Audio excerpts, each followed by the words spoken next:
Kyrie say it's all sports entertainment. So I guess it's not important.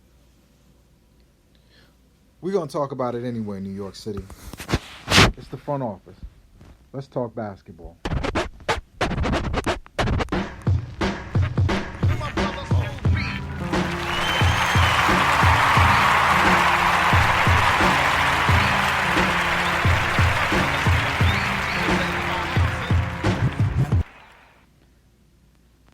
So in recent days, I've watched some of the worst Brooklyn Nets basketball that I've seen in years, and I've declined to do pods. I've had people who scheduled to come on. Some people just couldn't do it, and which is fine. And others, I just was like, you know what? We don't want to go on the pod and be sensational. We don't want to go on the pod emotional, talking about our Brooklyn Nets. Because my last pod was very emotional. Very, very emotional. Because it hurts watching my team suck. Like, the mistake that people make is preseason I said they weren't going to make the playoffs.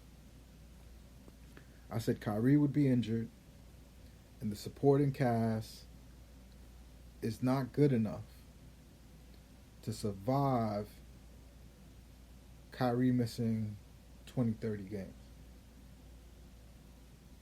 Well, lucky for us, Blake Griffin got hurt. The Detroit Pistons suck. And the only thing that we have to worry about not making the playoffs is if, my boy Graham and Charlotte leapfrog us. The Nets are in 8th place. And Kyrie Irving gave a recent press conference that I talked about a little bit before, but I want to go in depth and tell you why that press conference should be a whole lot more troubling, and ask ourselves, us sports entertainment fans, right? Because it shouldn't matter to us. We shouldn't care.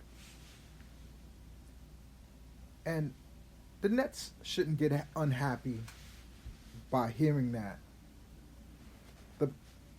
Kyrie saying that shouldn't even bother the Nets. It's neither here nor there. It is entertainment. You go to the game to be entertained.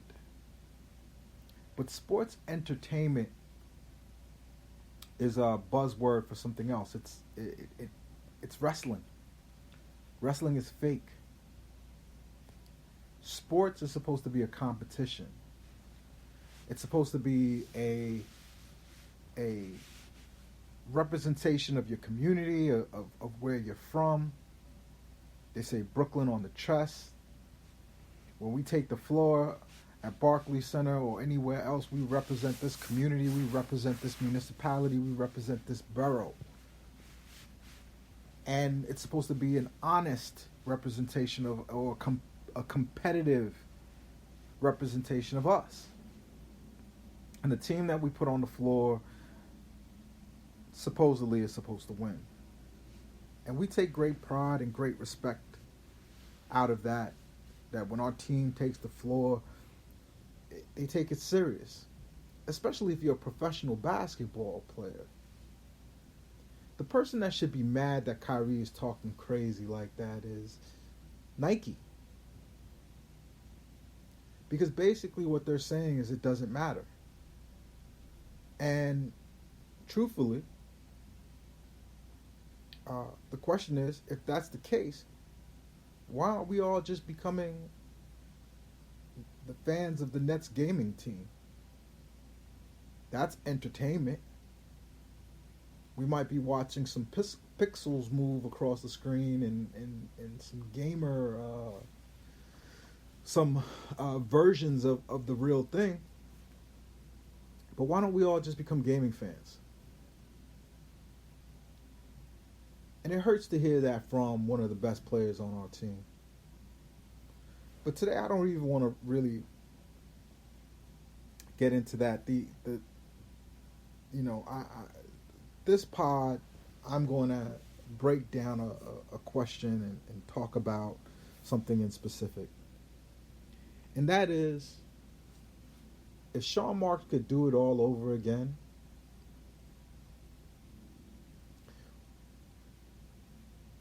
would he? And if he could scrub Kyrie and get back a player like a John Morant, or trade him right now for another superstar who's probably going to leave, Giannis Antetokounmpo. I bring Giannis up because this is the Giannis era. What we're watching right now in the NBA, I believe, is an era in basketball of the big wing. The wing player that damn near 7 foot tall, plays basketball facing the hoop. You know the guys that basically steal Torian Prince's soul every night. I think this is their time. This is the basketball that Kevin Durant created. See, Kevin Durant, at some part of his basketball development, said, "I'm not a Kevin McHale. I'm not even Chris Webber." And Chris Webber was skilled. I'll never disrespect Chris Webber, but you could see that Chris Webber's basketball development was made to play like those traditional power forwards. But then something happened, right? It started with LeBron. And LeBron, it's not the same because LeBron isn't 7 feet. I think LeBron is probably every bit as tall or size-wise as big as Chris Webber. But LeBron, to me, was more Magic Johnson, right? And he ushered in a different thing. We've seen that before. And when I was a kid, there was a cat. I believe he played for the Nets at one point. Billy Owens. 6'8", 6'9", could pass, but he couldn't shoot. And Billy Owens never panned out in the NBA. And I thought, oh man, like maybe he didn't pan out because he had no post game. He did. He had more post game than most of these big wings of this era. He wasn't Giannis. He just was nifty with the ball. He could pass it. He could pass out of double teams. He was nice at Syracuse. Nice. I believe he was number 2 overall pick, something like that. Right? But LeBron was more of an evolution of that. Right? Ben Simmons is another example of that type of player. As a matter of fact, I think Billy Owens is the perfect example of who Ben Simmons is. A passing big. Ball handling, passing big. But Kevin Durant, that species we hadn't seen before. A guy that's so big, you got to call him a small forward. But he had shooting guard skills. And not only that, it's like the craftiness, like, makes me understand why we're all drugged right now. Why we're all repeating what Jared Dudley said the other day. And everybody who knows me knows I can't stand Jared Dudley, so I threw up in my mouth a little bit just repeating something he said. And it's something that I don't agree with at all. He said, next year, forget about this year. It never was about this year with the Nets. Everything is about next year. And I couldn't disagree more with Jared Dudley. I think Jared Dudley is a smart basketball mind. Shit player, like just terrible player. But I typically listen to the words coming out of his mouth when it's basketball and go, yeah. He's all right. He's making some sense there. But in this particular point, I don't like it. I don't like the concept of forfeiting seasons and waiting to next year. If you're waiting till next year, team, you're going to wait forever. And I don't care if what you're waiting for is Kevin Durant. Because really what you've done is you've stopped everything and you've placed it all on one player. So Nets fans and New York City in general, because I have a lot of Knicks fans.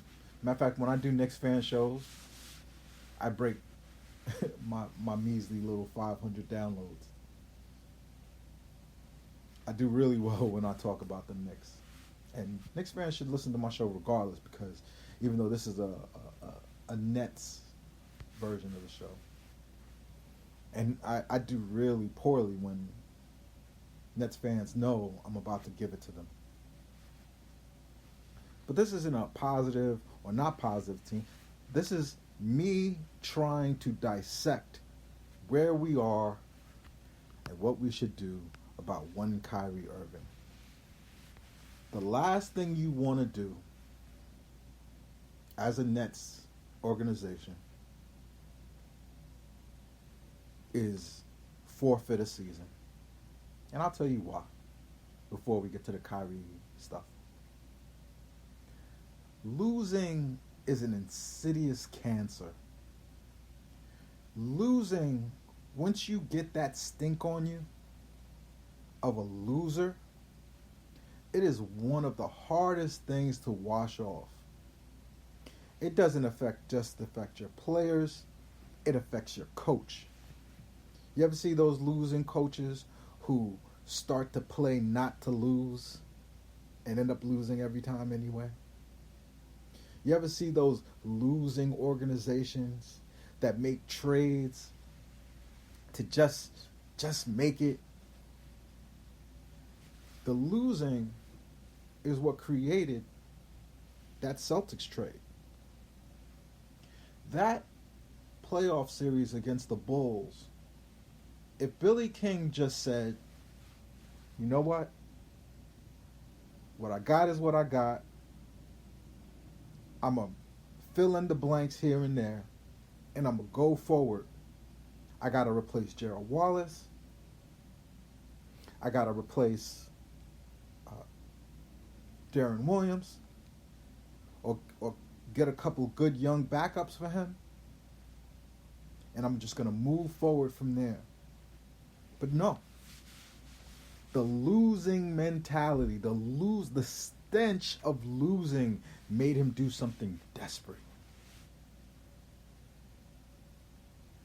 And he turned the best season that the Nets ever had in Brooklyn, and the Nets, the record-wise, the best season the Nets have ever had, period. The Nets have only won 49 games. That's the most they've ever won. Jason Kidd Nets, 49 games, 49 wins. I was shocked to learn that. If I'm wrong, somebody correct me. I'm on Twitter.